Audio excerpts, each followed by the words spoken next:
Chairs No Waiting, episode number 240, George Lindsey and Friends. Two Chairs No Waiting is brought to you every week by the wonderful folks over at weaversdepartmentstore.com. Even Ben Weaver's a pretty nice guy, so drop by over at weaversdepartmentstore.com and pick up some of the wonderful DVD sets of all 8 seasons of the Andy Griffith Show. You can pick up t-shirts, ties, books, cookbooks, all kinds of things over at Weaver's Department Store. Drop by weaversdepartmentstore.com. Two Chairs No Waiting is also brought to you by donations from listeners just like you and from the Mayberry Band. Hello, Mayberry Band, and thank you so much for being with us tonight, as you are every week. And thank you for joining me, your host, Alan Newsom, for Two Chairs No Waiting. Folks, we're going to have a great time tonight. We're going to be talking about our friend George Lindsey and hearing from him, not just talking about him, but hearing from him. George Lindsey, Goober, as we all know him as fans of the Andy Griffith Show, was a wonderful man, a great friend to so many of the fans of the Andy Griffith Show. And I'm telling you that so you'll understand what you're about to hear or see if you're watching the video on this episode of Two Chairs. Each year, several of George's friends would gather in Nashville, Tennessee, where George lived, and take him out to eat and celebrate his birthday. It was a great time, and it was mainly, it started out as a small group who eventually grew into a large group of people, a large by about, 20 to 30 people possibly, maybe more, that was gathered together every year to take George out and just celebrate with him the fact that his birthday was rolling around. And then we would eat and partake of the food together, and then head over, most of us, to the presiding Goober of the Andy Griffith Show Realtors Club, Jim Clark. Head over to his house, and George Lindsey would sit down in the George Lindsey chair where he sat every year at the birthday party. And we would present him with gag gifts of all sorts, because anything to make him laugh and smile. And we would also, give him cards and stuff, thanking him for his birthday or wishing him well on his birthday. And following the gifts and adoration that were provided, George would often bless all those who were in the room with memories about Mayberry, words of wisdom from the old Goob himself. And he did just that back in 2010. Now, that's what we're about to hear, and I want to set it up for you. George is sitting in his chair, and he's actually dressed in his Goober outfit, which he didn't always do, but he did sometimes just because the fans, we loved it, and he knew it. So he would dress up in his Goober outfit, and he was sitting there. He didn't have on the hat, but he would sit there and just tell us what it was like filming the Andy Griffith Show, being on Alfred Hitchcock, Gunsmoke, so many other things like that. And you'll also hear during this conversation, you're going to hear folks like Kenneth Otis Junkin. You're going to hear him making comments. You're going to hear Nancy Thornton. She's a big fan of the Andy Griffith Show at so many events. She talks a fairly good bit, I believe, on this, asking some questions. David, the Mayberry Deputy Browning, he was there. You'll hear me. And we're quoting quotes to George that he actually said on the show, like, "Ain't you got a jack?" or "out," or "I'll be dog." Anyway, at some point, I don't know if it was this year or not, but at some points he said, "Y'all know my lines better than I do."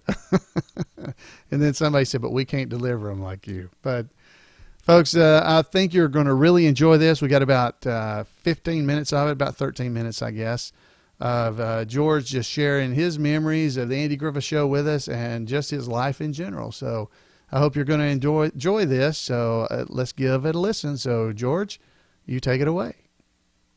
I can't think of anything at all. I've got 2 grandchildren. One's named Carson and the other one's named Andrew. And they're 3 and 5. And all I am is a voice on a telephone. They wanted to come down here, but I didn't have enough money. And that was a laugh.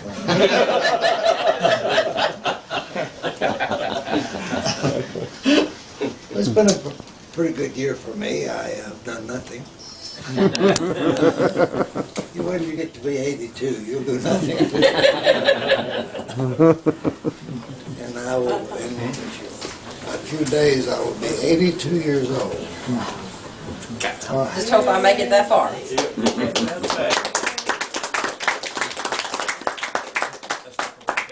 Oh, of course. Mum's the word. Yeah, he still has it as like 70. Once they get that fact, it can never be changed.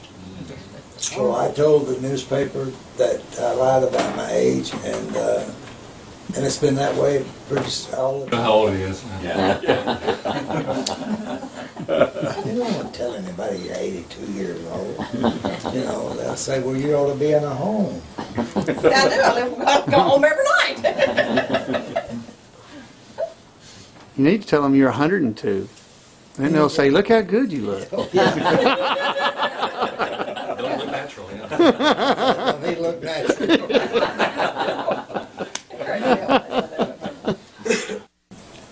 You all coming, us visiting everything, because you're all family. Well, we appreciate you taking the time out to come and spend it with us. We do. Taking time out, you know, that's all I got is time. We hope so too. Yeah, what? Where's Jim? You're right, Barb. I'm 103rd. What? I don't know how old Andy is. He turned 85. Griffin did. And I could call him up and, you know, my dear friend Ernie Borgnine is 95. Wow. And I mean, he is a picture of health. Robust and, you know. I mean, he's 95 years old. Could be doing this till I get 95. Absolutely. That's right. But in reality, the Griffith Show will never be off the air. So I had a great career going there for a while. I did a lot of Gunsmokes and Hitchcocks and Twilight Zones and stuff like that. It was really good. The Jar, it was a good one. Hitchcock, The Jar. Oh, yeah. That's probably my crowning moment. That was Yeah. great. That I did that in one take. What about that? Wow. Yeah. That was great. About drowning the kittens. Yeah. Yeah. Everybody was crying in that studio when I finished that. What about Yeah, that was might be the best thing I've ever done. It was good. That and Soupy Sales. Yeah. I don't know that line, Judy, Judy, Judy. That was a good one.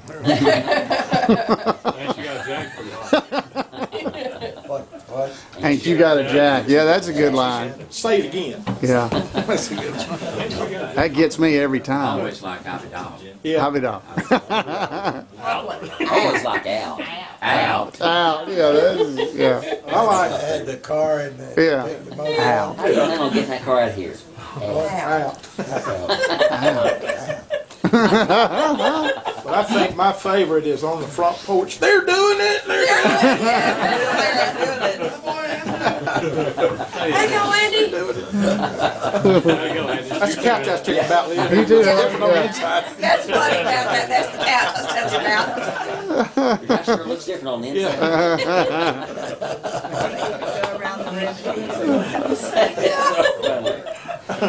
We had some good directors, and of course Andy was there for all of it. And it was, you couldn't wait to go to work every day. I just loved going down there and working. Yeah. I don't know how many episodes I did, but maybe 68 or something like that. At least. Did you know at the beginning of a season how many episodes you'd be in that year? You know, because they were writing all the time, you know. And I guess Griffith had a lot to do with it, you know, how many you're going to do. But usually the contract says 7 out of 13 you have to do. I had a great career and read the script with Andy. And then we would walk through it a little bit. And then, no, we filmed on Monday, Tuesday, and Wednesday. On Thursday, we would go in and read the next week's script. And on Friday, we'd have a little walkthrough, and then you went home and learned your words that weekend, every weekend. So you basically worked 7 days a week or something, or worked on it? Yeah, but we were paid well. It pays for my divorce. I've got a boy that's 48 years old. I forgot his name. Bob, that's it. Is George the oldest? Who's oldest? George or Camden? No, George. yeah. Yeah, my daughter is super. She's got 2 children, and she just ran in the California Marathon, and she ran in the New York Marathon last year. Wow, Yeah, that's great. 28 miles or 26 or however the marathon is. She went to New York and ran it. That's great. That's nuts, if you ask me. I agree. She don't have no car out there.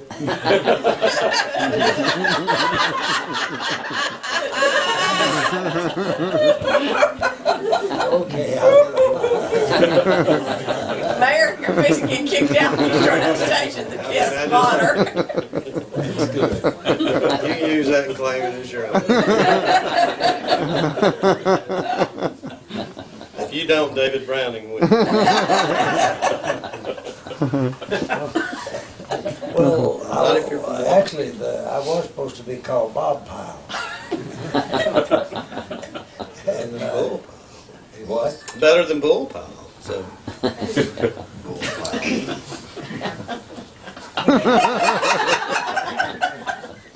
I'll be quiet. You're an old mayor. What'd you have for lunch down there? That I will ain't tell you potato. this, that every weekend we went home and studied our lines and memorized that script, and we never got to do anything, even go out of the house on the weekend. Because you had to know your words, and they filmed on Monday, Tuesday, and Wednesday, and you did not show up without having studied. And, Was there any particular person that was bad about learning their lines, not doing their homework? no. He wants to hear the one where the guy got his script put on fire after it burned it. He wants to hear Oh, that story. that was Gunsmoke. But that's Jim Arnaz. Yeah. Tell him that story. He ain't heard that. That's a good one. Well, the best I can recollect is he didn't know his words, and they were reading the script, and Arnaz took out a lighter and burned his script in front of him. And that's where they got the name Gunsmoke. You're not with this. That was, Did the guy get to come back and do another one, or was that the end of his career? I don't know. I just know that I was lucky that I did 5 of them, and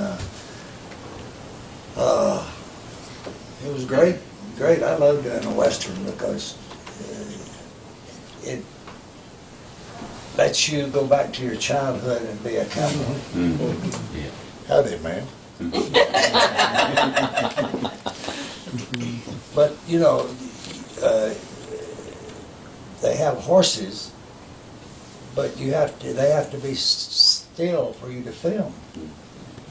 So all that riding and stuff was done by stuntmen. Yeah, I couldn't ride. The first Gunsmoke I did, they have wranglers for all the riding and stuff. And I went up to one of them, I said, "Which side do you get up on that horse?" He said, "He wants to know which side you get."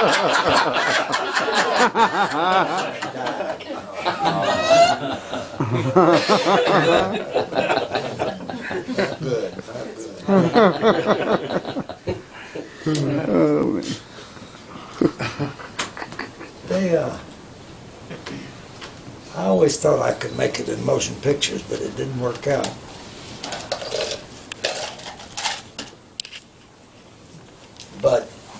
lot of guys that made it in motion pictures now that are since passed and everything, and nobody, they were big at one time, but nobody ever heard of them again. But if you're on television, they see you every week.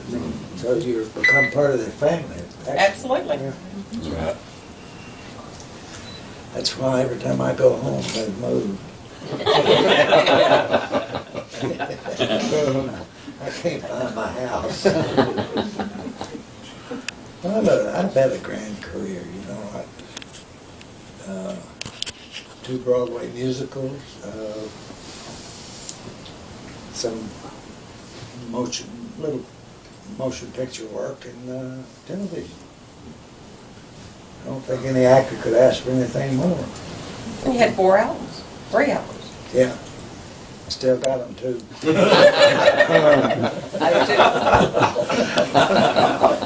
Yeah, they're not moving this year. Still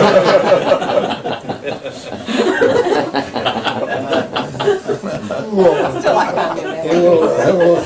It will catch up with you. I don't care where you go or what you do. But this is, I always look forward to this day and seeing all of you all, and certainly appreciate your loyalty, and you know, I'm a big fan of all of you. Oh, thank you. And I will get work again.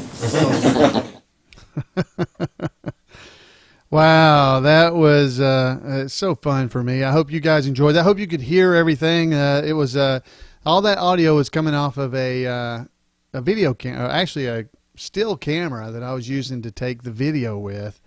So there's a lot of cuts in it because I wasn't videoing the whole time. But it was I was sitting in the floor, and George was sitting up in his chair, and I was just videoing what he was saying because of this exact reason, because I want to be able to share with you guys just what a wonderful guy he was. He was very gracious. He did appreciate all the fans and friends coming to celebrate his birthday every year, and you know, it was he was so funny when they mentioned, yeah, you did 4 albums. He goes, yeah, still got them too. I love that line. And he was always doing that. Whenever you were around him, he was cutting up and telling jokes and stories. And I'll look through some of the other times when we were with him like that and see if I've got some more behind the scenes things like that. But this one was a really good representation of George Lindsey and just a wonderful, wonderful man that he was. And he is so missed. I wanted to tell you guys that I was able to pick up a few things recently from George, from his estate sale that they had. And one of them was a Constitution of the United States. And on the front of it, he had signed it George Smith Lindsey. And he has written out beside it Tide. So evidently he was, Alabama fan that he was, Alabama Crimson Tide. And this was from the Kemper Military School Library, evidently. So I was able to pick that up. At least that's what's stamped on the side. And the other thing I picked up was a history book that he had that was The Development of America. It was a history book. And I opened it hoping that it would say, this book by Bernard P. Fife, if lost or stolen, please return to Bernard P. Fife, or maybe to Goober Pile. But it didn't say that. But what I did find was inside the cover, it actually says Coach Lindsey. And it's got Huntsville and tells it was Mims Court, apartment 3C. Evidently, when he taught in Hazel Green, Alabama, he taught 1 year of school. He must have taught history because as you look through here, there's all kinds of markups in the book where he had marked, I suppose, things that he was going to talk about or ask, or maybe even questions on a test, because some of these look like they could have been test questions that he circled and underlined. So, this is not some book that's ever going to be worth a lot to anybody other than to somebody like me or maybe you, knowing that it was George Lindsey's, it was Goober's. But it was fun to pick those things up, and that got me really thinking about George. And I hope you guys enjoyed the video and the audio from the video tonight as part of the podcast, because George, amazing guy. So if you've got any really amazing memories of George, I'd love to hear from you. You can call me at 888-684-8415. and leave your comments. I'd love to hear from you. You can also email me at floyd@imayberry.com, or you can drop by our website at twochairsnowaiting.com and leave a comment there in the show notes, or drop by facebook.com/2chairs. Leave some comments there. I'd love to hear from you, and I just again want to thank you for taking some of your time and spending it with me here in Mayberry. Until next week, guys, we'll see you then on Two Chairs No Waiting, your Mayberry podcast. Good night, everybody.